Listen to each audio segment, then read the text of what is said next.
সাহাবায়ে কেরামের অবস্থা ছিল এমন, জ্বলন্ত আগুনের উপরে শুয়ে দেওয়া হয়েছে, ঈমান ছেড়ে দাও, তোমাকে মুক্তি দিয়ে দেব।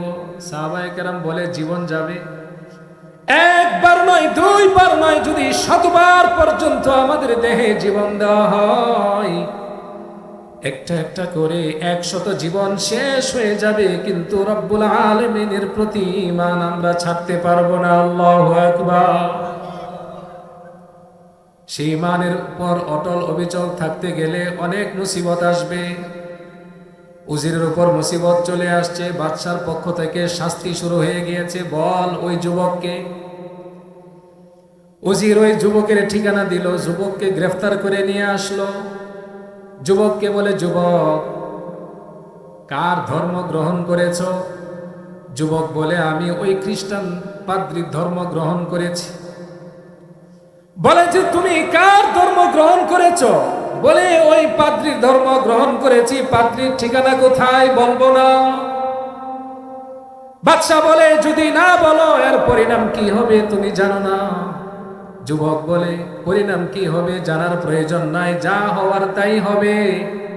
কিন্তু যে ঈমান এনেছি রব্বুল আলামিনের প্রতি, সেই ঈমান আমি ছাড়তে পারবো না। বলে, ছাড়বে না? কেন ছাড়বো? এমন শাস্তি দেওয়া হলো তাকে। শাস্তি এবং জুলুমের কষ্ট সহ্য করতে না পেরে এক পর্যায়ে এসে বলে দিল, পাদ্রীর ঠিকানা কোথায়? পাদ্রীকে উপস্থিত করা হলো। বলে, পাদ্রী, তোমার ধর্ম ছাড়ো। ওই ছাড়তে পারবো না। বাদশা বলে, যদি ধর্ম ছাড়তে না পারো তাহলে শাস্তি এখনই শুরু হবে। পাদ্রী বলে, যা খুশি তোমার শাস্তি প্রদান করো, কিন্তু যে ঈমান আমি এনেছি সেই ঈমান আমি ছাড়তে পারবো না। এরপর বাদশা আদেশ করলো যে ওর মাথা থেকে শুরু করে করাত দিয়ে পুরা শরীরটাকে দ্বিখণ্ডিত করে দাও। সাথে সাথে দ্বিখণ্ডিত করে দেওয়া হলো।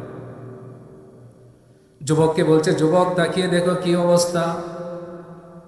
যদি তুমি তোমার ধর্ম না ছাড়ো, এই শাস্তি পরিণাম তোমার হবে, হোক, তাতে কোনো সমস্যা নাই। আল্লাহু আকবার। আরে ইসলামের খেদমত সবচেয়ে বেশি করেছে কারা বলেন তো দেখি? যুবকরা। আজকের এই মাহফিলের আয়োজন কাদের ত্যাগে, কাদের ঘামের এবং পরিশ্রমের বিনিময়ে আজকে আমরা এমন একটা পরিবেশ দেখতে পেরেছি। কাদের অবদান আছে আর পিছনে বলেন তো দেখি? আরো আসতে বলে। আল্লাহ আছে, তারপরে উসিলা হলো যুবক ভাইয়েরা। তোমাদের মতো যুবক ছিল আব্দুল্লাহ বিন তামের, বাদশার সামনে বুক ফুলিয়ে কথা বলে, যা খুশি তা করো, কিন্তু ঈমান ছাড়তে পারবো না। ঈমানের উপর থাকতে গেলে অনেক মুসিবত আসে। এই জন্য ঈমানের উপর অটল অবিচল থাকতে রাজি আছি আমরা। আছি তো সবাই?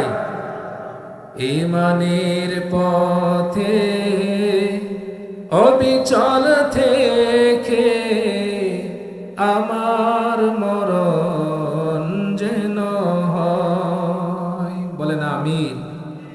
ঈমানের পথে অবিচল থেকে আমার মরণ যেন হয়।